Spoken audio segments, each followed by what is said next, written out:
All right, let's make sure that we have the most recent code from the repository.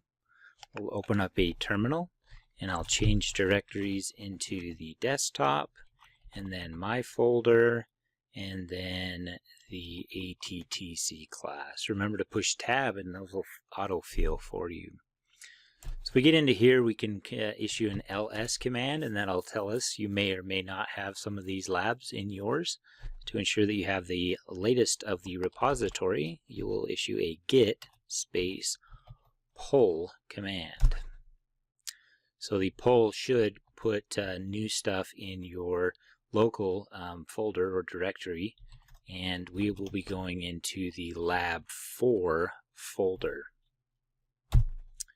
In the lab folder, you'll have some of these. There may be additional ones as I've made changes to the repository. The first one that we're going to take a look at is Lab4.1.0. This will be the first code that we'll write against the hardware that we've already connected. You can actually open up Thony right here from the terminal. If I type in Thony and then put space and then I type in the document that I want to open and tab that over, now it will open up the Thony editor. Alright, so let's take a look at what we have in this code. The first line, remember that calls the Python engine, and we're running the new Python 3. And we are importing the library rpi.gpio. And then we import time, but we won't be using it in this program, but we will be using it in future programs. The pin R is the variable name that we are assigning to the R pin of our RGB module, and we put pin R in physical pin number 11. I'm not going to put the green or blue pin in the code yet, just so that we can get to understand how this code works before adding any more complexity. It'll be a lot of duplication of code, so it'll be fairly easy to write the code once we figure out how to get R working. As you recall, when we do something with pulse width modulation, the two things that we need to establish or set are the frequency and the duty cycle. The frequency that we will be setting is pretty high, 2,000 cycles per second. So 2,000 times will the code go up and down within 1 second. So that's pretty quick, and we shouldn't see any flashing of the LED. As far as the duty cycle, we're going to simply just set that at 50% right now. So I've set that to 50. Remember, duty cycle is the on time.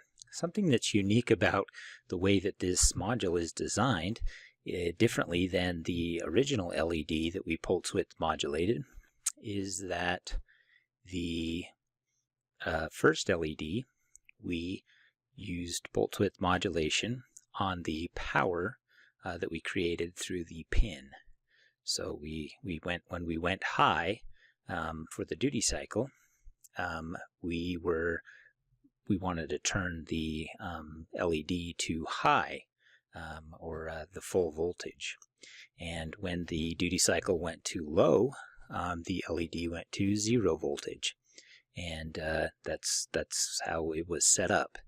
What's different about this is we are not connecting to a ground that is a ground all the time. Our VCC pin connects directly to power. The side that we will be doing pulse width modulation on is on the ground side. It is a low side driver. We will be pulse width modulating the ground pins for the R, G, and B pins.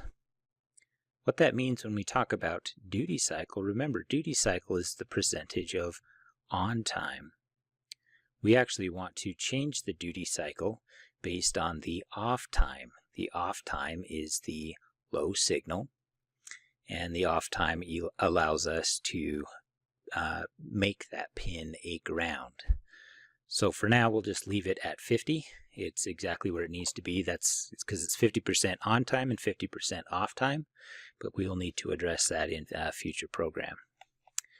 The next set, we are changing the physical locations of the pin, and we are telling the GPIO that we want to use the physical locations of each of the pins. Next, we set up pin R to be an output. Even though we are making pin R a ground, keep in mind that that ground is still an output. The final item that we will be doing is turning off the LED. When we do GPIO.output, we change pin R to high. There is no potential or difference in voltage between the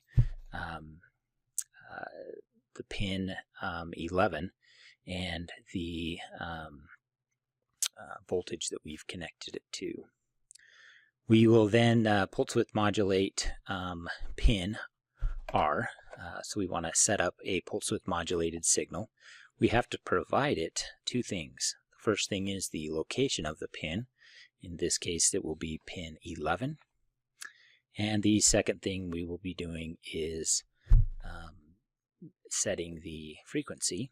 And our red signal frequency in this example is 2000. The next item that we will do is run a while loop. This while loop will always execute until we press Ctrl+C.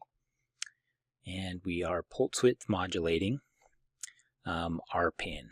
So we take that pin that we've assigned, the variable PWN_R_pin,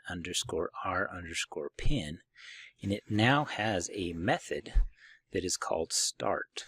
Start allows us to pass a duty cycle to an output, and then that output then produces a pulse width modulated digital signal.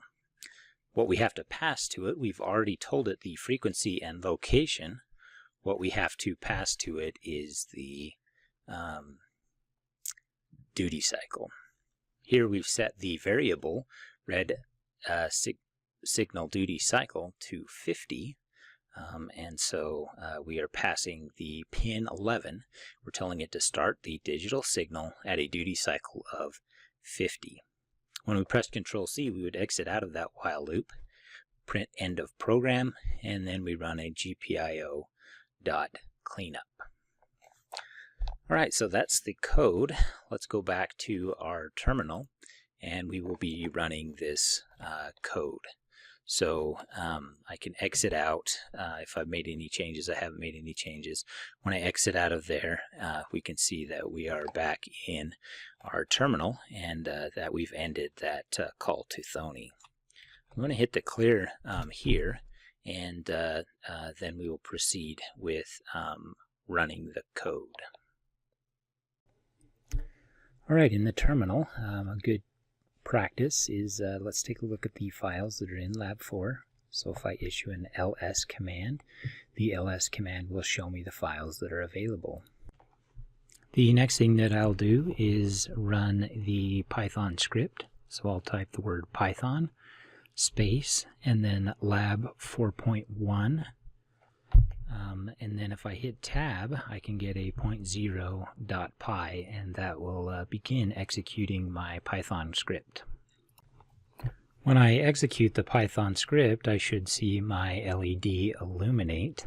It will illuminate the color of red because we are grounding the R pin. We should see also that it is only half of the normal brightness because we're running it at a 50% duty cycle. Connect a multimeter to your breakout board so that you can see the change in voltage that we have occurring on the pin number 11. In order to do this, we will take our red multimeter lead and connect it to the 3.3 volt power source at pin number 1. And then we will take our black meter lead and connect it to the physical pin number 11. This will allow us to read the voltage of the circuit. If your meter doesn't have the leads that can go into the breakout board, I would recommend taking a jumper wire and connecting it to the breakout board, and then put your meter leads on the other end, the male terminal of the jumper wire. Press Ctrl+C to exit out of the script. Notice that when I exit the script, my voltage, rather than going to 0 as I would expect it to, it has gone to 3.162. We can also see that in the terminal, we are running a keyboard interrupt, and at no point do we see an end of program statement like we were supposed to print when we ended it. So right now we are in a we have a problem with our script in that it does not correctly clean up at the end. Let's take a look at what we need to do in order to clean up this script.